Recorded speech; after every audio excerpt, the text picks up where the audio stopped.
തിരുഹൃദയ വണക്കമാസം 12-ാം ദിനം. ജപം. രാജാധിരാജനും എല്ലാ സൃഷ്ടികളുടെയും പ്രഭുവുമായ ഈശോയെ, അങ്ങേ ഞാൻ ആരാധിക്കുന്നു.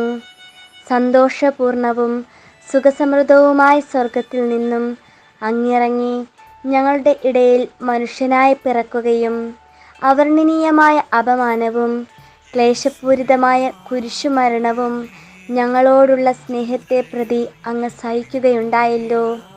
സ്നേഹം നിറഞ്ഞ ഈശോയെ, അഗാധമായ അങ്ങയുടെ എളിമയുടെ മുമ്പിൽ അഹങ്കാരപ്രമത്തയായി ഞാനിതാ നിൽക്കുന്നു. അങ്ങയുടെ ദിവ്യഹൃദയത്തിൽ നിന്നും പുറപ്പെടുന്ന എളിമയുടെ പ്രകാശക്കതിരുകൾ എൻ്റെ ഹൃദയത്തിലും തട്ടുവാൻ അനുഗ്രഹം ചെയ്യണമേ. സുകൃതജപം. ഹൃദയശാന്തതയും എളിമയുമുള്ള ഈശോയുടെ ദിവ്യഹൃദയമേ, എൻ്റെ ഹൃദയം അങ്ങേ ഹൃദയത്തിന് സാദൃശ്യമാക്കിയരുളണമേ. സൽക്രിയ. ആരെങ്കിലും ഇന്ന് നമ്മെ പരിഹസിക്കുന്നുവെങ്കിൽ മൗനമായിരുന്ന് ദിവ്യഹൃദയസ്തുതിക്കായി സഹിച്ചു കൊള്ളുക.